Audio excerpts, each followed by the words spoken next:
সকাল ৬টায় কাউকে না জানিয়ে বাবার বাড়ির গেটে এসে যখন ঢুকলাম, বাবা প্রথমে বলে উঠলেন, এত সকালে? জামাইয়ের সাথে ঝগড়া করে এসেছিস? তাহলে ঢুকবি না ঘরে। আমার নির্ঘুম রাতে ক্লান্ত শরীর, গাড়ি না পাওয়ায় এতটা পথ হেঁটে আসার পর বাবাকে দেখে কোথায় ছুটে গিয়ে বুকে আছড়ে পড়ব, কিন্তু বাবার প্রথমেই এমন প্রশ্ন ছুঁড়ে দেওয়ার, বাবার বাগানের গতকাল তুলতে ভুলে যাওয়া সেই বাসি ফুলের মতো আবিষ্কার করলাম নিজেকে। আলতো ছোঁয়ায় এখনই টুপ করে ঝরে পড়ব। মা রান্নাঘরে হয়তো রুটি সেঁকছিল, কারণ রুটির সেঁকার পোড়া মিষ্টি সুগন্ধ আসছে। বাবার কথা কানে যাওয়ায় খুন্তি হাতে নিয়ে বেরিয়ে এলো। আমাকে দেখে প্রথমেই চওড়া হাসি দিয়ে পা বাড়াতেই বাবা আবার হুঙ্কার দিয়ে বলে উঠল, মেয়ে বাপের বাড়ি আসবে ভালো কথা, ওকে বলে দিও ঝগড়া ঝামেলা করে এইখানে এলে আমার ঘরে কোনো জায়গা নেই। বাবার কথা মা খুব একটা অমান্য করে না, কিন্তু এই কথা যেন মায়ের কানেই যায়নি। মা ছুটে এসে আমাকে ধরে। আমার হাত পায়ে তীব্র কাঁপুনি শুরু হয় মায়ের এমন আদর মাখা হাতের স্পর্শ পেয়ে। মা উৎকণ্ঠা নিয়ে বলে ওঠে, কিরে মনি, জ্বর নাকি তোর? আয় ভেতরে আয়। আমাদের একতলা বাড়ি, চারিদিকে বাগান আর গাছপালা। গাছপালা না, ওগুলোকে ঝোপ বলাই ভালো। পরিষ্কার করার কেউ নেই, তাই রান্নাঘর, বিশাল বারান্দা আর 4টা রুম। এইটা দাদুর আমলের বাড়ি। এই শহরে এমন জায়গায় এমন বাড়ি সবার কাছেই অদ্ভুত লাগে। আশেপাশে সব বড় বড় আকাশ ছোঁয়া বাড়ি। বাবা চিরকালই সন্তানদের শাসনে রাখার বিশ্বাসী। মা স্টিলের থালায় করে ধোঁয়া ওঠা বাঁধাকপি ভাজি আর সবে ফুলে উঠেছিল এমন একটা রুটি তাওয়া থেকে অনেকটা খাবলে নামিয়ে ছিঁড়ে আমার মুখে তুলে দিল। আমার শুকিয়ে যাওয়া ঠোঁট যেন গরম রুটির ভাপে আরো কুঁকড়ে যাচ্ছে। বাবা সামনে পায়চারি করে যাচ্ছে। মোবাইলটা হাতে দিদি, দাদাদের ফোন করে যাচ্ছে। কেউ রিসিভ করেনি।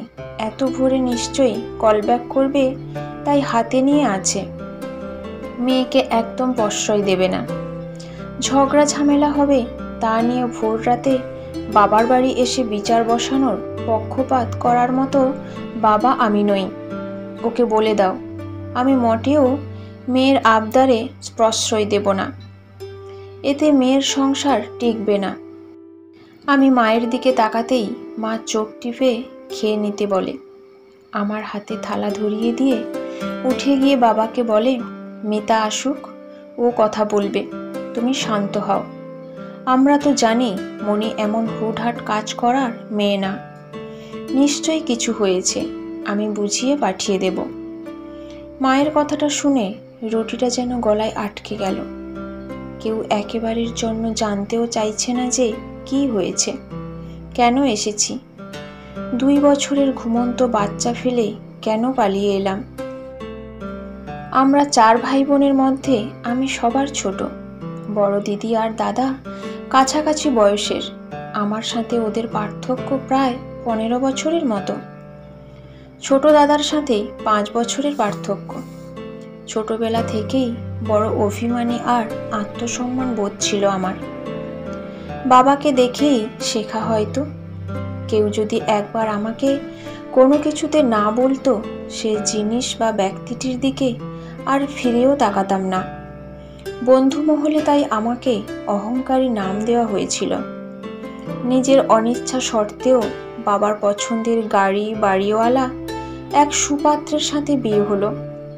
বিয়ের 2 দিনের মাথায় বুঝে গেছিলাম এদের ঘরে কোনো কিছুর অভাব না থাকলেও ঘরে মেয়েদের প্রতি সম্মান দেখানোর মনোভাবের বড্ড অভাব, যেটা বাবা রাগী মানুষ হলেও আমাদের ঘরে ছিল না।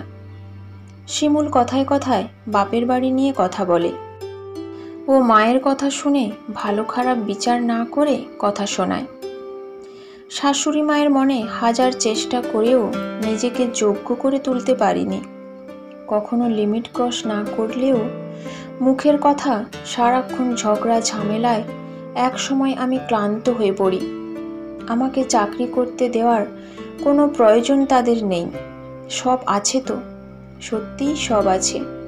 দামি শাড়ি, দামি ব্যাগ, হাত খরচের টাকা, তবে নেই শুধু মানসিক শান্তি।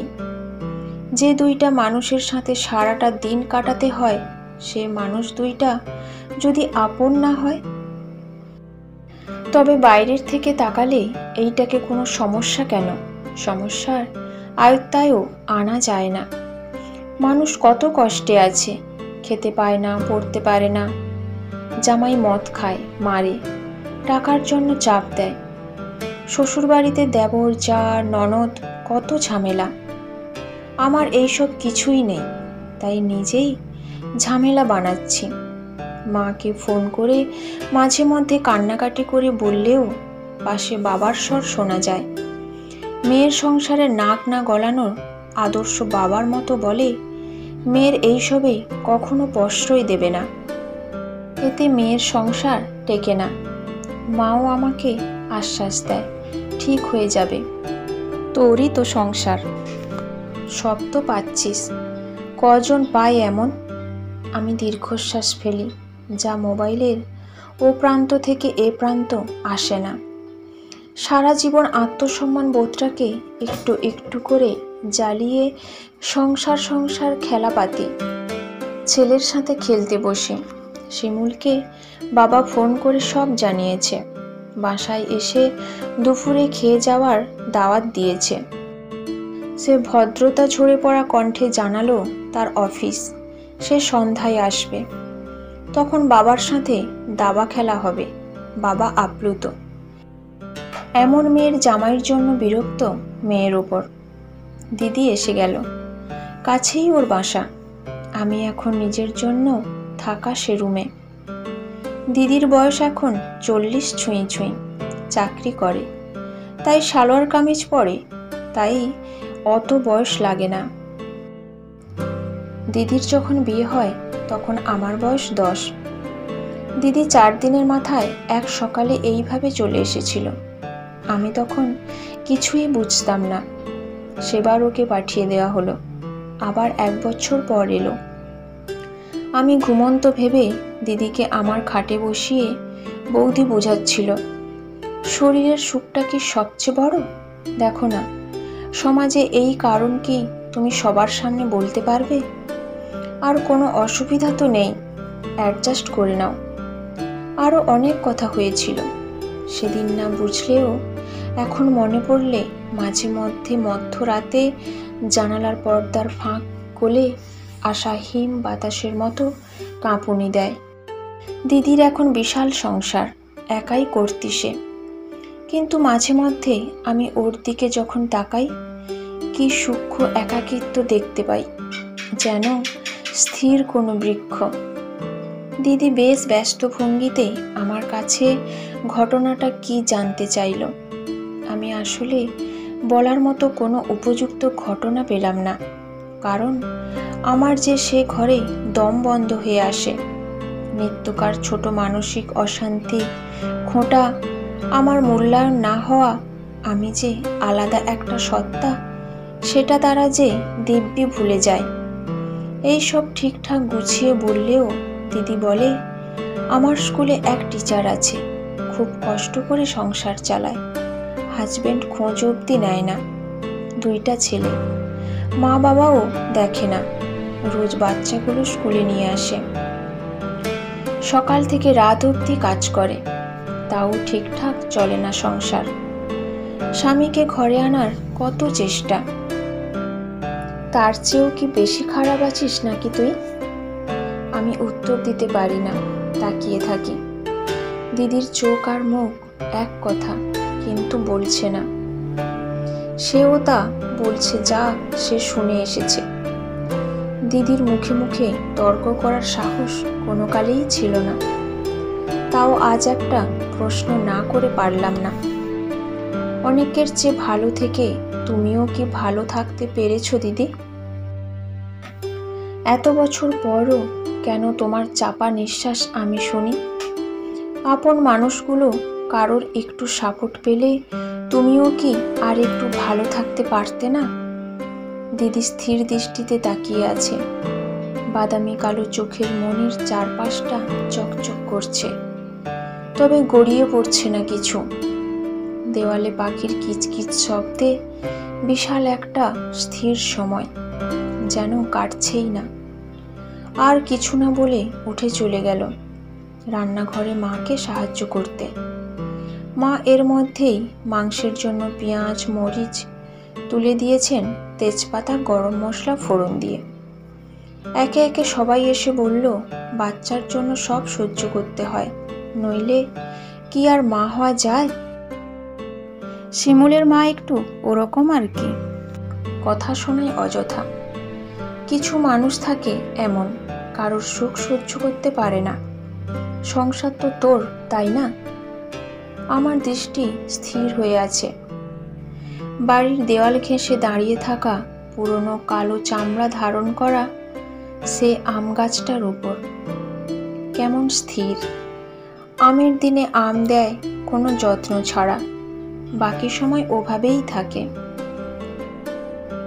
আমরা সে গাছে কত চামড়া তুলে খেলতাম, দোলনা লাগিয়ে খেলতাম। এরপর ভুলে যেতাম আছে নাকি নেই সে গাছটা। আমরা আমাদের অস্তিত্বকে ঠিক এমন বানিয়ে ফেলি এক সময়। দিদি আমার কাঁধে হাত রেখে বলে, মেয়েরা আসলে এমনই একটা নারী বৃক্ষ। শিমুল বাড়ি এলো, ভালো খাওয়া দাওয়া করলো, হেসে কথা বলল। আলোচনা বসলো, দেশ রাজনীতি কত কিছু। কাল রাতে সে বিশ্রী ভাষায় কথাগুলোর সাথে এই মানুষটার কোনো মিল নেই। রাতে ওর সাথে বাসায় ফিরে এলাম, একটা কথাও হয়নি আমাদের। আমার এমন দুঃসাহসিক বেয়াদবির শাস্তি হিসেবে কাজের মেয়েটা বিদায় দেওয়া হলো। ঘরে বসে কোনো কাজ না করে খেয়ে দিয়ে আমি দুঃখ বিলাস করছি। পরের দিন ওয়াশরুমের টুলে বসে শিমুলের শার্টের কলার পরিষ্কার করছিলাম, দুই হাতে হাঁটুর উপর তুলে। শিমুল আর একটা শার্ট ওয়াশরুমের ফ্লোরে ছুঁড়ে দিয়ে ব্যঙ্গ স্বরে বলল, খুব তো গিয়েছিলে বাপের বাড়ি, রাখলো? সেই তো গুছিয়ে দিল আবার। অন্য সময় হলে আমার এই কথায় কান্না আসতো কিংবা প্রতিবাদ করতাম। আজ যেন কথাটা আমিও সত্য মেনে জামার কলারটা পরিষ্কার করায় মনোযোগ দিলাম, যেন তেমন কোনো কথাই না এটাই। দিদির কথাটা মনে পড়ল আবার। মেয়েরা এভাবেই ধীরে নিজেকে বৃক্ষ বানিয়ে ফেলে। মেয়েরা আসলে একটা নারী বৃক্ষ।